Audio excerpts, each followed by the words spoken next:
말씀 보시겠습니다. 요한복음입니다.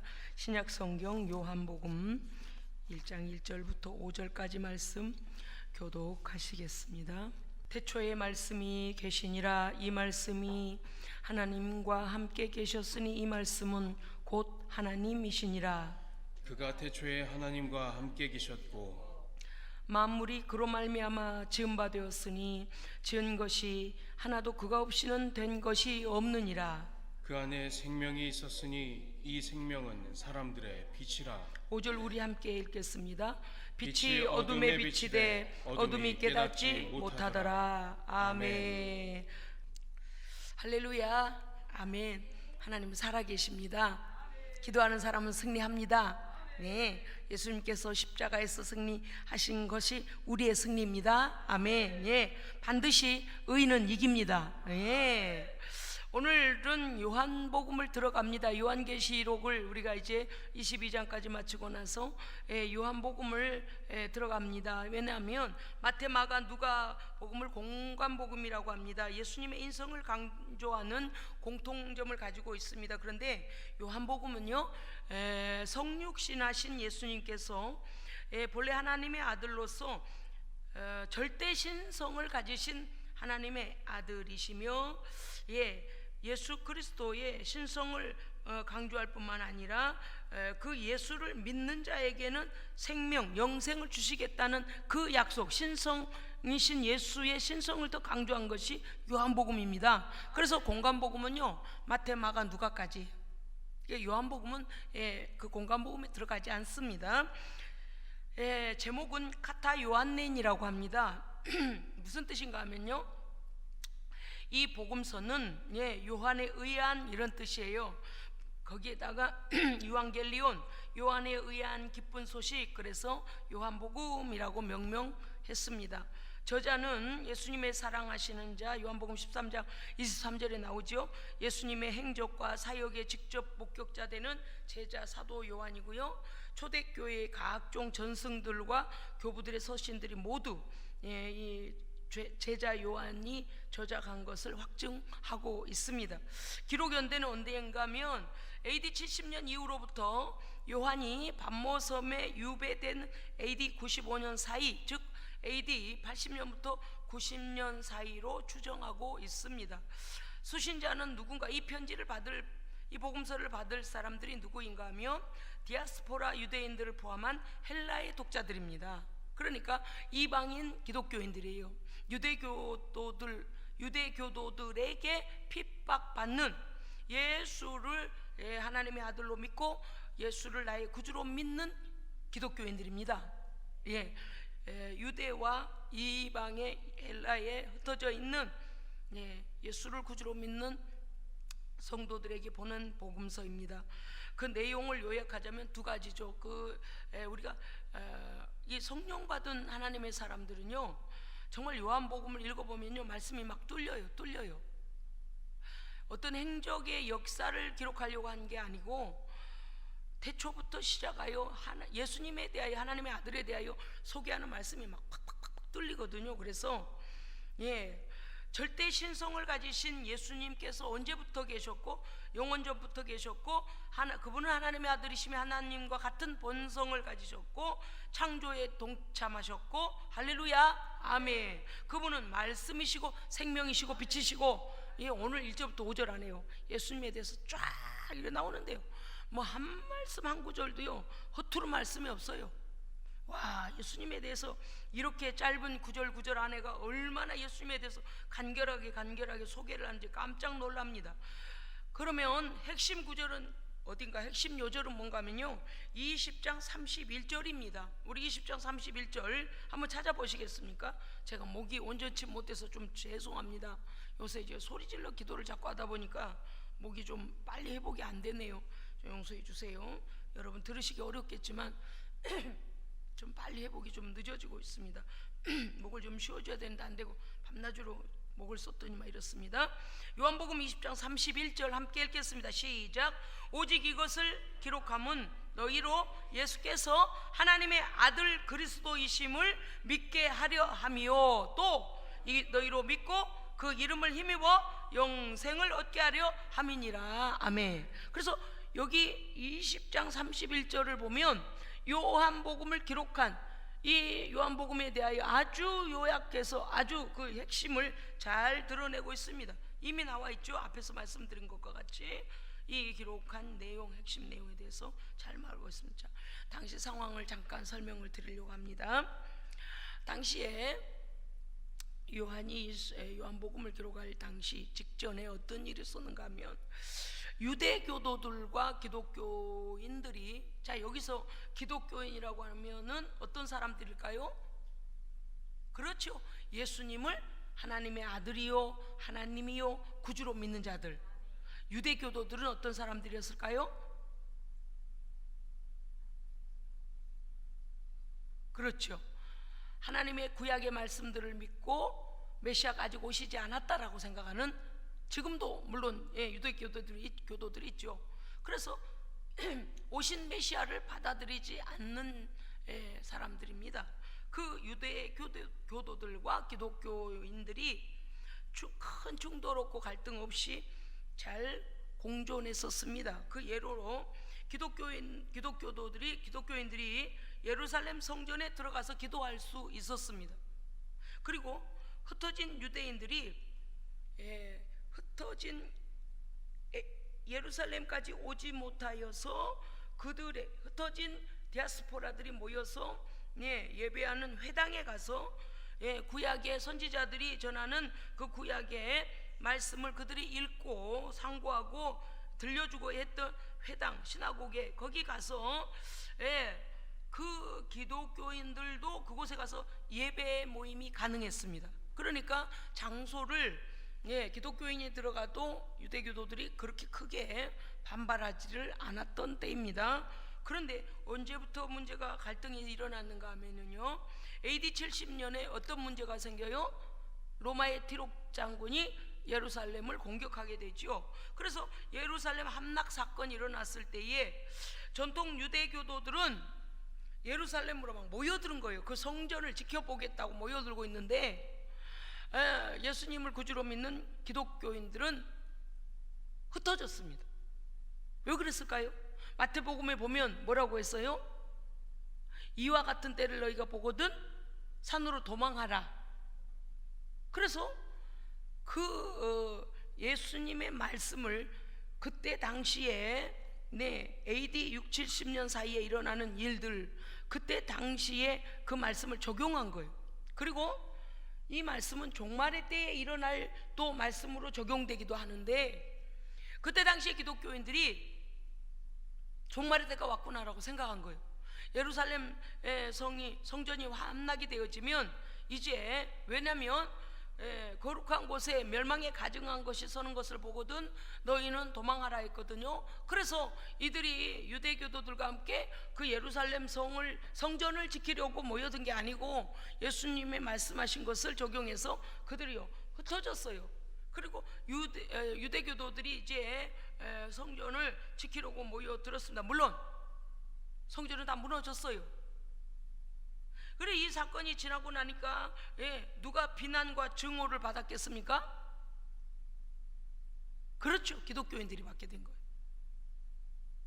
우리가 너희들한테 성전에서 예배 드리는 것도 허락을 했고, 그게 우리가 너희들이 기도하러 오는 것도 반대하지도 않았었는데, 로마가 침공을 할 때, 어찌 함락을 당할 때 너희들은 왜 도망을 갔냐 이래가지고요, 기독교인들을 비겁하다고 비난하고 증폭이 되어버립니다. 그래서 AD 80년과 90년 사이에 유대교도들에게 기독교인들이, 제가 목이 껄껄해서 여러분들이 좀 답답하시죠? 합니다만 참 어쩔 수가 없네요. 기도하다 보면 저도 모르게 막 텐션이 올라가가지고 이게 목이 이렇게 되고 맙니다. 좀 조용히 해볼래도 안 돼서 참 죄송해요. 미움을 받고 배척이 심화가 되어집니다. 그래서 박해 상황 속에서 이제 유대교도들의 그 박해 때문에 기독교에 대한, 예수님에 대한 믿음을 상실해 버릴까봐 요한이 또 그런 자들이 나타났습니다. 그래서 첫 번째는 그들로 하여금 예수를 그리스도로 믿는, 구주로 믿는 신앙의 위기에 처한 디아스포라 출신 기독교인들에게 예수는 하나님의 아들이시며 너희의 구세주임을 너희가 확신하고 믿음을 변치 말아야 한다 라고 하여 이 예수님의 신성과 메시아 되심을 요한복음의 이 복음서를 통해서 그들에게 막 확신을 준 거예요. 그러다 보니까 예수님에 대하여 또렷하게 변증을 하게 되죠. 두 번째는 뭔가 하면 헬라 지역, 헬라 세계에 흩어져 있는 이방인들이 이방인 기독교인들, 그러니까 유대인들이 흩어져서 살 때에 그들도 이 예루살렘에 유월절을 지키러 오거나 또 복음이 그곳까지 증거되었을 때에 그들이 복음을 듣고 예수님을 영접한 자들, 그들이 예수님께서 하나님의 아들 되심과 메시아가 예수임을, 그리고 이미 오셨음을, 천국 복음을 가지고 이 땅에 오셨음을 그들이 복음을 받아들였을 때에 그 복음을 믿고 그 복음을 떠나지 않도록 헬라 세계에 있는 이방인 기독교인들에게도 이 복음을 믿도록 하기 위하여 이 본서를 기록한 것입니다. 그러니까 유대에 있는 기독교인들과 흩어져 있는 헬라 디아스포라 기독교인들에게도 믿음을 확고하게 하기 위하여서 요한이 기록한 이 예수님의 신성, 예수님의 하나님의 아들 되심, 예수님의 구주 되심을, 그래서 이렇게 굉장히 뚜렷하게 요한복음은 뚜렷하게 예수님에 대해서 나타냅니다. 그래서 초신자들이 이제 예수 믿고 어떤 성경 어디서부터 읽을까요? 그런 사람들이 있거든요. 로마서가 좀 어렵다고 하면 요한복음부터 읽게 하면 좋습니다. 요한복음부터 읽게 하면 한참 읽다 보면 처음에는 잘 이해가 안 되지만은 한참 읽다 보면 성령께서요 그 말씀이 이해가 되게 하시는 거예요. 또 요한복음을 1독하고 2독하고 3독하고 요한복음을 계속 읽다 보면 그 예수님을 깨닫게 되는 것입니다. 그래서 초신자나 처음 예수님을 믿기 시작한 사람이나 또 예수님에 대하여서 교회를 출석만 하고 예수님이 누구신지 확신이 없는 사람이 있거든요. 그냥 교회를 남 따라다니기만 하다가 예수를 나의 구주로 확신이 없는 사람들이 있습니다. 오랜 동안 출석을 했는데 예수님에 대한 확신이 없는 사람들, 그런 사람들도 요한복음과 로마서를 추천해요. 그만큼 제2의 로마서라고 할 만큼 굉장히 복음에 대해, 예수님에 대하여 잘 기록한 성경이 요한복음입니다. 자, 오늘 요한복음 1장 1절부터 5절 말씀 안에서 간결하지만 이 말씀 안에 굉장히 중요한 예수님에 대한 증거가 다 드러나 있습니다. 자, 1절, 여러분 1절 한번 읽어 주시겠습니까? 1절이요, 시작.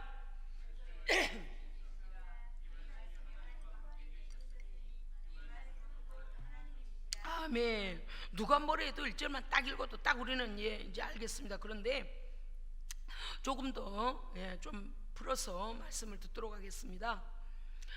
태초에 말씀이 계시니라. 태초, 여기서 나오는 태초는요 엔아르케라고 합니다. 엔아르케는 창세기에 나오는 베레시트하고 다릅니다. 창세기에서 베레시트는 천지만물과 시간과 사시사철을 지으신, 시간을 창조하시는 개념의 시간에 대한 것, 유한적 시간의 개념을 하는 베레시트라고 한다면, 엔아르케는 뭐냐? 영원한 개념이에요. 영원 전부터 하나님께서 주관하시고 하나님이 계시는 그 시간, 그래서 엔아르케는 뭐냐? 영원 전부터 계시는 그 시간을 말한 것입니다. 그렇기 때문에 태초에라고 하는 건 유한적인 시간을 시작할 때에 태초에 말씀이 계시니라 이게 아니고요, 영원 전부터 말씀이 계시니라. 아멘. 그래서 엔아르케, 영원 전부터 이 영원에 관한 영원의 시간의 개념입니다. 그 다음에 말씀이 계시니라 그렇습니다. 말씀은요 다바르라고 하는데, 말씀에는 두 가지가 있어요. 레마가 있고 로고스가 있습니다. 저희가 오늘 새벽에, 오늘, 어제, 그제, 아주 지난 주간부터요 얼마나 은혜가 되는지 몰라요. 하도 새벽에 우리가 은혜가 돼가지고요, 아이고 주일낮에도 이거 말씀으로 은혜 받고 싶다 그랬어요. 너무너무 은혜가 되는 거예요. 왜 은혜가 되는가 하면요, 지금 현 시대에 오늘날과 같이 하나님 배반하기를 그냥 떡 먹듯이 하는 이런 개떡 같은 믿음도 아니죠. 하나님 배반하기를 그냥 그렇게 그냥 쉽게 여겨버리는 이런 믿음 없는 시대를 사는 우리에게 살아계신 하나님, 공의 하나님, 그게 막 성경에 매일매일 내일 아침 눈을 뜨면 그 말씀이 막 살아서 막 역사를 하시는데 너무 놀라운 거예요. 매일매일 말씀하시는 그런 말씀, 그것이 바로 레마의 말씀이에요. 오늘 내가 너무너무 고달프고 너무너무 힘이 들어서 하나님 내가 하나님 앞에 어떻게 이 고난을 지나가야 합니까? 라고 하나님 앞에 기도할 때 성경의 말씀을 잘 내게 주시면서 아무것도 염려하지 말라라고 말씀이 주어지면 아멘 할렐루야 하나님 내 염려를 주께 맡깁니다 라고 내가 응답하게 되잖아요. 그게 레마의 말씀이에요. 그런데 로고스의 말씀은요, 온 인류를 향하여 공의 주시는 말씀입니다. 그러니까 각 개인에게 그때그때 필요한 말씀으로 응답해 주시는 걸 레마의 말씀이고, 온 인류에게 공의, 예수는 너희의 구세주다, 이런 말씀이 로고스의 말씀이란 말이죠. 그러니까 태초에 말씀이 계신, 영원전부터 로고스가 계시니라. 그래서 예수님을 소개할 때 요한은 이렇게 소개하고 있죠. 영원전부터 그분이 계셨다. 아멘. 무엇으로 계셨다고요? 말씀으로 계셨다. 말씀으로 계셨다. 자, 그 다음에 1절에 보면 이렇게 돼 있죠. 이 말씀이 하나님과 함께 계셨으니 이 말씀은 곧 하나님이시니라. 아멘. 그러니까 예수께서, 성자께서 홀로 계신 것이 아니고 성부와 함께 계셨고 이 말씀은 곧 하나님이시다. 그러니까 성자이시며 아버지와 관계적인 면에서는 성자이시나 그분은 본체는 아버지 하나님과 같으시다, 동등하시다. 그래서 이 말씀이 뭐냐? 예수 그리스도는 하나님과 성부와 함께 계셨고 그 말씀이신 예수는 곧 하나님이시다. 그러므로 영원하신 그리스도는 선제하셨다. 영원전부터 선제하셨다. 하나님과 함께 계셨다. 그 다음에 말씀이신 그리스도다. 하나님이신 그리스도다. 하나님이신 예수시다. 그래서 성부와 성자가 동일한 본체를 가지고 계신 것까지 1절에 나오고 있죠. 자, 그 다음에 2절 한번 읽어주시겠습니까? 시작. 아멘. 1절에서 분명히 말씀이 하나님과 함께 계셨으니 이 말씀은 곧 하나님이시니다, 하나님이시니라 라고 분명히 예수님에 대하여서 소개했는데도 불구하고 2절에서 다시 그가 태초에 라고 나르게 다시 나오고 있죠. 그리고서 뭐라고 하셨는가 하면 하나님과 함께 계셨다라고 하고 있습니다. 앞에서는 말씀이 하나님과 함께 계셨다, 그분이 태초부터 말씀으로 계셨고 그 말씀은 하나님과 함께 계셨고 그 말씀이 곧 하나님이시다. 그리고 2절에서 다시 태초에 그분이 하나님과 함께 계셨다. 그건 무엇입니까? 본체적으로 태초부터 하나님께 계신, 즉 그분이 존재하신 것은 영원 전부터 그분 스스로가 하나님과 함께 계셨습니다. 누가 만들어낸 분이 아니라는 거예요. 할렐루야. 아멘. 그래서 영원 전부터 선지하신 하나님. 3절 읽어주십시오. 시작.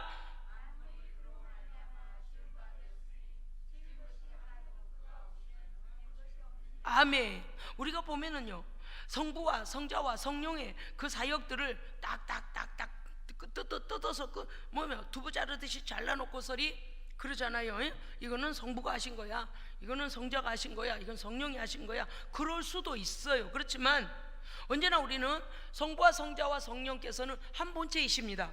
생각하는 게 같으시고 능력이 같으시고 영원하신 것이 같으시고 선하심이 같으시고 인자하심이 같으시고 긍휼하심이 같으시고 우리를 향하신 하나님의 인자하심이 같으시고 모든 것이 같으시다고 말해요. 그러나 그때그때 역할을 달리 하신 거예요. 그러나 또 어때요?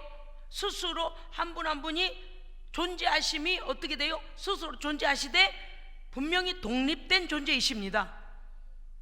그래서 아버지, 그걸 뭘 보면 하냐면 예수님께서 세례 받으실 때에 아버지께서 하늘에서 내 하늘이 열리고 성령이 비둘기같이 그 아들 위에 임하시면서 아버지가 하늘에서 소리 있어 가로되 이는 내 사랑하는 아들이요 내 기뻐하는 자라.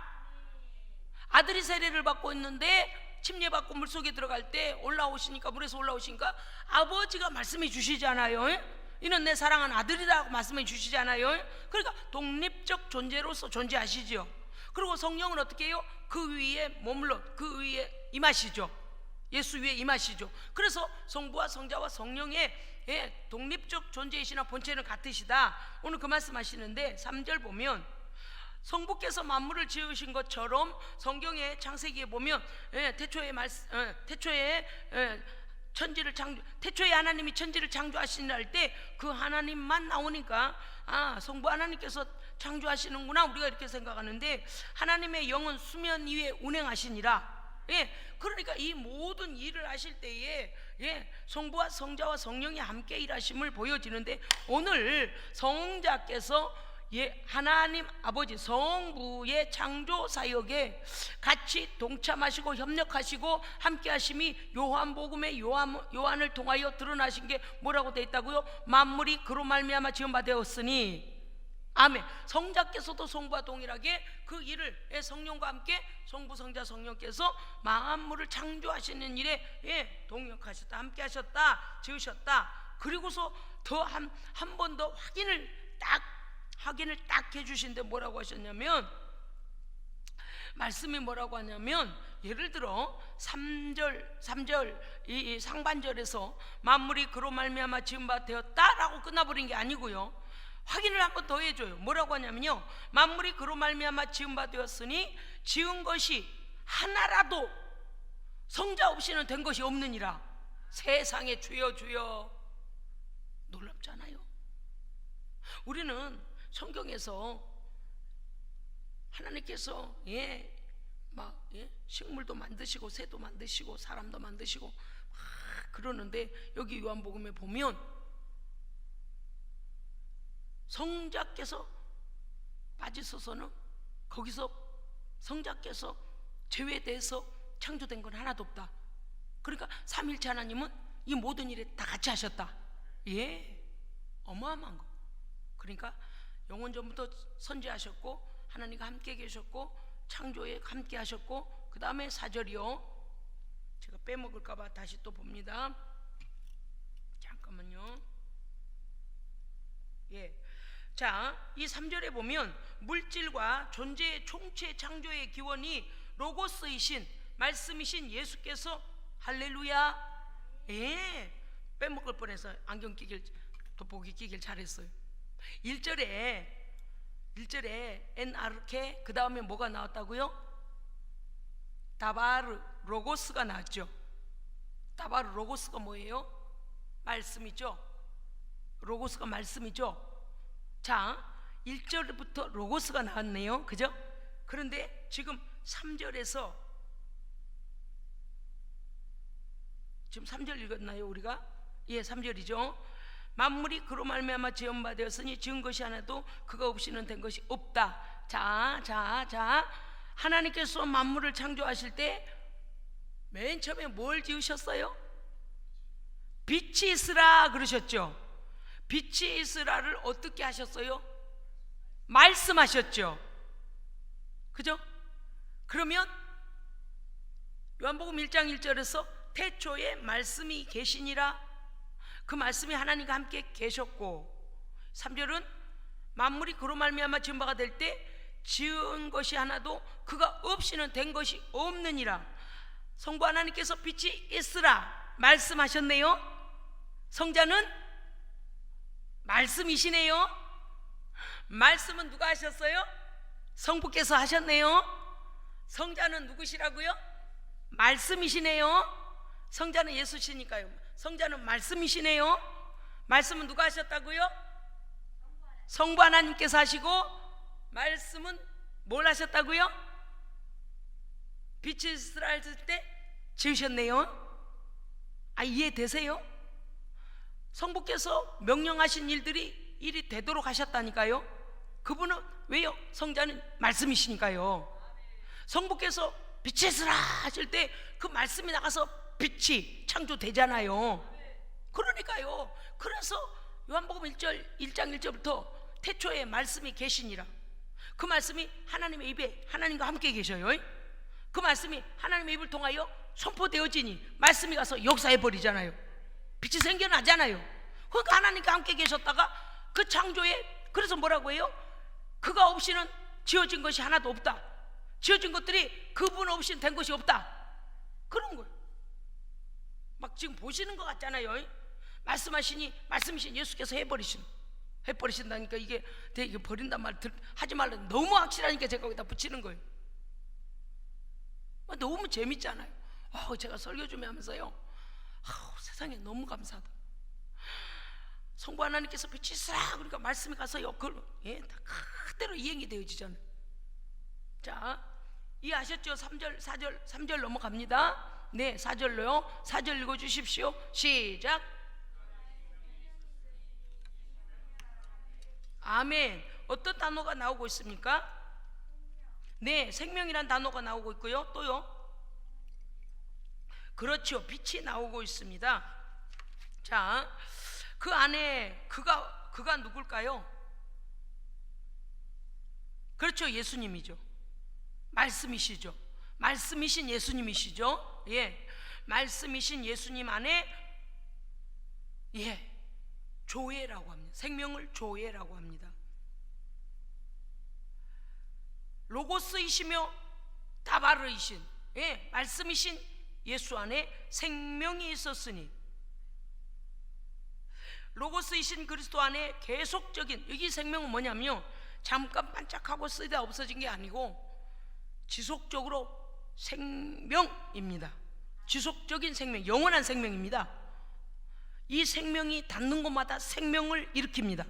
이 생명이 닿는 곳마다 죽은 것을 살립니다.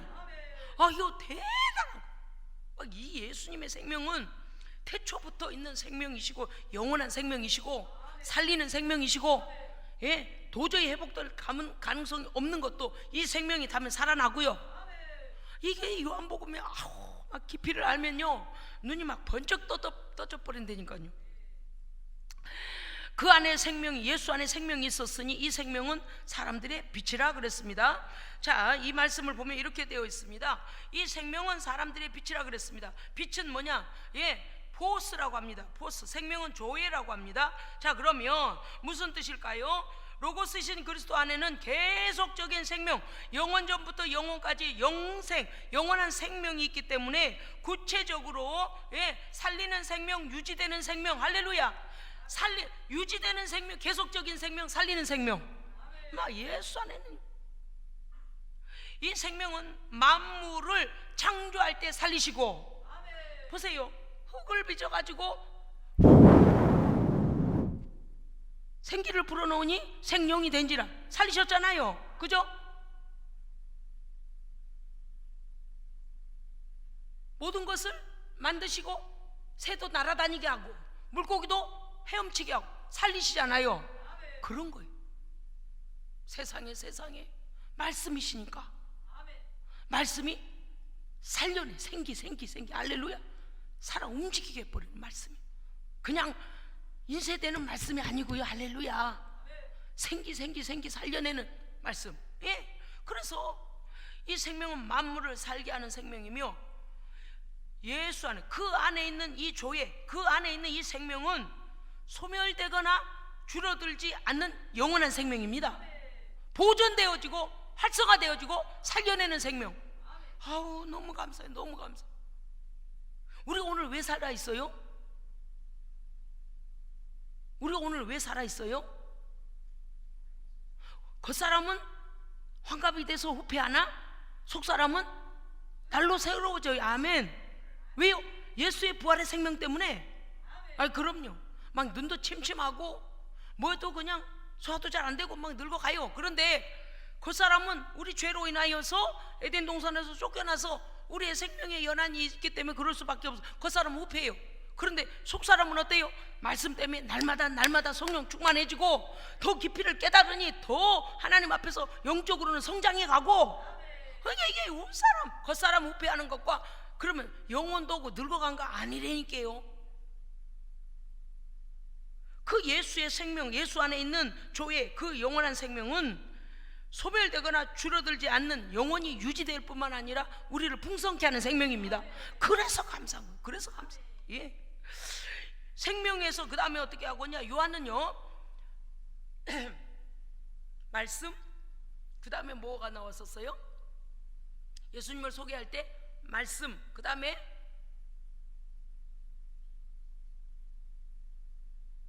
생명, 그 다음에 빛, 그죠? 예, 빛으로 전환하고 있습니다. 빛으로 전환할 때에 자, 빛으로 전환시키는 것은 오늘 이 빛은 포스라고 하는데요. 좀 전에 말씀드리죠. 포스라고 하는데요. 로고스 안에 내재된 조회, 생명으로 죄로 죽은 인간 안에, 죄는 어둠이잖아요. 죽음이잖아요. 그럼 뭐가 들어가야 돼요? 빛이 들어가야 돼요. 죽었으니까 뭐가 들어가야 돼요? 생명이 들어가야 돼요. 할렐루야. 그거를 요한은 너무 정확하게 다 드러내고 있는 거예요. 우리를 살릴 분으로 오신 것을요. 그래서 죄로 죽은 인간에게 생명으로 빛으로 우리에게 오셔서 우리를 살리시고 어둠을 쫓아내시고 저주에서 축복으로, 복으로, 그 다음에 죽음에서 생명으로, 어둠에서 빛으로 그렇게 하시기 위하여 오신 하나님의 아들 예수 믿으면 영생이라, 이것을 믿게 하려 하여 기록했다 그러고 있습니다. 그러니까 이미도 오늘 요절의 말씀과 같이 20장 31절의 말씀과 같이 왜 요한복음을 기록했는가를, 그 목적을 드러낸 것이 여기 1절부터 5절 안에 벌써 나오고 있는 것입니다. 자, 한번 해봅시다. 예수님은 엔아르케, 태초에 영원전부터 계셨고, 데오스 하나님이시고요, 그 다음에 로고스 말씀이시고요, 그 다음에 조에 생명이시고요, 그 다음에 버스 빛이시고요, 그 다음에요 우리를 살리시는 창조주이십니다. 그렇기 때문에 예수를 만나야만 이 모든 것이 예수 안에 있는 것들이 우리에게 오는 거예요. 그 예수를 소개하고 있는데 1절부터 5절 안에 뭐 예수에 대하여 이렇게까지 엄청난 주제가 5가지가 다 나와버리잖아요. 그렇습니다. 오늘요, 오늘 이 말씀하실 때에 하나님께서 창조 때부터 만물을 통하여서 우리에게 자연 계시, 즉 만물과 양심을 통하여서 하나님의 계심을 나타내셨으나 우리가 어떻게 했다고요? 이제 뒷장에 가면 나옵니다만은 그 아들을 우리 가운데, 그 아들이 우리 가운데 왔으나 우리는 영접지 아니했다 그랬습니다. 왜 그럴까요? 어두움에 눈이 감겨갖고요 몰라봐요. 몰라봐. 그래도 명제는 명제요. 아멘. 명제는 명제라니까요. 무엇과 같이? 태초에 하나님이 천지를 창조하시니라 와 같이 예수는 우리의 하나님이시고 창조주시고 말씀이시고 생명이시고 우리의 생명이시고 빛이십니다. 그 명제와 같이 예수님은 우리를 위하여 오신 거예요. 아멘. 그렇습니다. 오늘 이 말씀을 통해서요 우리가 알 수 있는 건 무엇인가 하면, 하나님이시며 로고스이시며 하나님과 함께 계시고 전부터 선재하시고 생명과 빛으로 죄인들 가운데 오셨고, 어둠 가운데 있는 죄인들을 생명의 빛으로 생명을 주기 위하여 오신 예수를 요한은 소개하고 있습니다. 오늘 우리는 이 예수를 믿고 받아들였습니다. 그러므로 어둠 가운데 있는 자가 없습니다.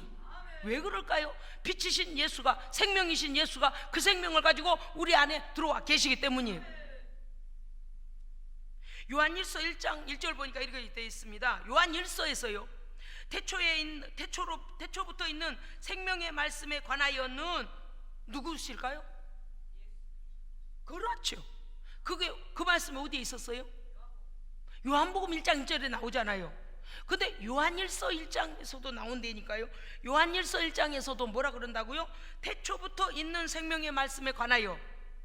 요한복음 1장 1장은 어떻게 나온다고요? 요한복음 1장 1절은 태초에 말씀이 계시니라. 요한일서 1장 1절은요 태초부터 계신 생명의 말씀에 관하여, 그분이 곧 예수 그리스도시잖아요. 그러니까 예수님을 소개할 때 요한은 이렇게 소개하고 있다 그 말입니다. 그분은 우리가 들은 바요. 언제 들었어요? 예수님에 대해 언제 들었어요? 이스라엘 백성들이 구약으로부터 들었죠. 창세기로부터 들었죠. 오실 메시아로 들었죠. 우리가 들은 바요, 또 눈으로 본 바요. 언제 봤어요? 예? 그렇죠. 성육신하여 유대 땅에 계실 때, 그렇죠? 십자가에 죽으시고 부활하시고 승천하시기까지 그 백성에게 오셨잖아요. 그렇죠? 네. 그 다음에 눈으로 본 바요, 주목하고 우리 손으로 만진 바라. 누가 만졌어요? 예수님을? 그 제자들이죠. 3년여 동안을 동고동락할 때 이미 그들이 하나님의 아들과 동고동락하고 그 제자 훈련하실 때, 예수님께서 제자 훈련하실 때 그들이요, 예수님과 함께 주신 떡도 구워주면 먹고요, 생선도 구워주면 먹고요, 마지막 만찬 때도 그 다락방에 같이 있었고요. 그렇습니다. 그래서 이 제자들은, 특히 요한은요, 자신이 예수님의 모든 이 땅에 오셔서 하나님의 아들로서 오셔서 하신 모든 사역을 그가 들었고, 눈으로 봤고, 만졌고, 주목하여 들었고, 말씀하신 것도 들었고, 십자가에 달리신 것도 보았고, 부활하신 주를 만났고, 승천하신 것도 보았고, 할렐루야. 그래서 자신이 증인이라는 것을 이렇게 밝히고 있습니다. 이사야서 9장 2절에 보면은요, 조금 전에 빛에 대해서, 빛은 포스라고 했어요. 빛에 대하여 이사야 9장 2절은 이렇게 증거하고 있습니다. 흑암에 행하던 백성이 큰 빛을 보고 사망의 그늘진 땅에 거하던 자에게 빛이 비치도다. 아멘. 그러니까 흑암에 행하던 백성이 큰 빛이신 예수 그리스도를 보고 사망의 그늘진 땅에 거하던 우리에게 그분의 빛이 비쳤습니다. 그래서 받아들이면 그 생명의 빛이 우리에게 비춰지는 거예요. 그럴 때 어둠의 권세가 떠나가는 거예요. 그래서 여러분요, 기도할 때 이렇게 기도하십시오. 여러분의 가족, 친구, 친척, 그들이 왜 하나님께 돌아오지 않고 있어요? 그들이 왜 하나님께로부터 멀어져 있어요? 어둠이 그들의 눈을 가리고 어둠이 장악해서 그러고 있거든요. 그래서 우리는 이 비밀을 알아야 돼요. 기도할 때 이전에는 막 예수님의 이름으로 빨리 돌아오게 해주세요 이렇게 기도했지만, 이제는 어떻게 해야 되냐면요, 진리의 빛이 누구누구에게 들어갈지어다. 왜요? 여러분, 이거 그냥 하는 거 아니고요, 요새 제가 계속 체험하고 있어요.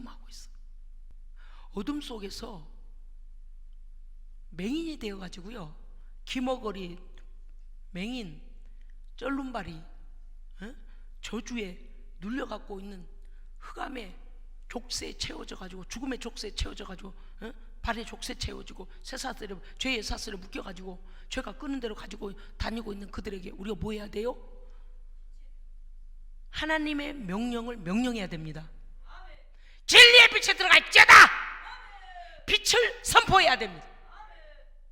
아시잖아요. 지금 그들에게 생명의 빛이 필요하잖아요. 지금 이 설교를 들으실 때 우리 주변에 쫙 갈라져서 빛이 심장에, 뇌리에, 그의 인생에 흑암이 갈라지고 생명의 빛이 들어가서 살아나야 되는 자들이 있잖아요. 그래서 기도할 때 진리의 빛이 누구누구에게 들어갈지어다, 진리의 빛이 비춰질지어다, 이렇게 하셔야 돼요.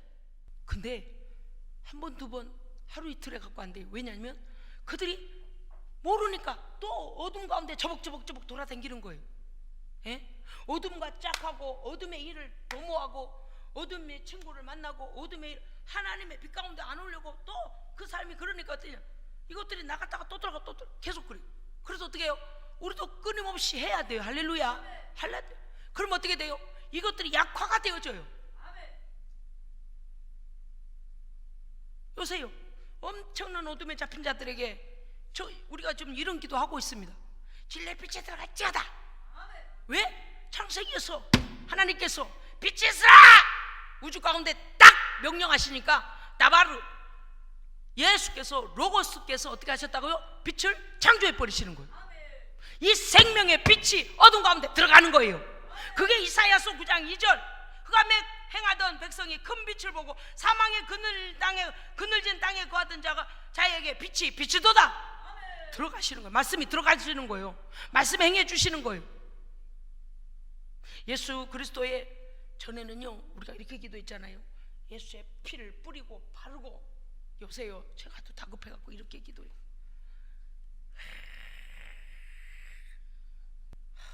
내가 물어봤어요. 우리 박수에는 우리 예수의 교회 와서 성령님 만났잖아요.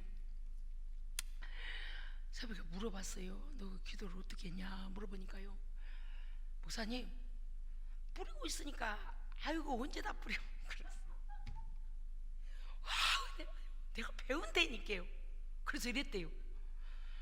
상상 속에서요, 목사님 제가요 큰 목욕탕에다가요 예수님의 피를 잔뜩 집어넣어갖고요 거기다 푹 담궈버렸어요. 그러더라. 그래 옳다꾸니 나 너한테 한 수 배웠다. 제가 그래서 그때로부터 기도하게 이랬어요. 예수의 피의 강수에 쳐넣어서 거기에 담궈질지어다. 언제 머리에다 뿌리고 입에다 뿌리고 귀에다 뿌리고 막 이러니까 팔은 막 발이 떨어져라 막 이러고 그래도 야가 더 젊은 세대라 아주 믿음에도 센스가 있어. 나도 막 기도하면서 예수 막 그러고 막 뿌리고 막 이러고 있는데 기도 끝나고서 너는 어떻게 기도했냐 그러니까, 목사님 언제 다 뿌리고 있어요? 10번 뿌리고 큰 통을 영적으로 내가 기도하면서 여기 큰 통이 있는데 거긴 예수님의 피가 잔뜩 들어가 있는 거기다가 그냥 죄 용서 받을 자들 그냥 거기다 팍 집어넣어 버렸어요. 어머나 내가 배웠다. 목사가 배웠다. 성령님이 주신 지혜다. 그래서 요새 그렇다니까요. 죄 보혈의 강수에다 집어넣습니다. 그리고서 거기다 막 몇 번씩 청구가지고 머리 쳐들 때만 들어가 이 자식아 어디서 기어나와. 거기서 죄를 보고 회개하고 너 때문에 예수님 돌아가셨어. 정신 차려.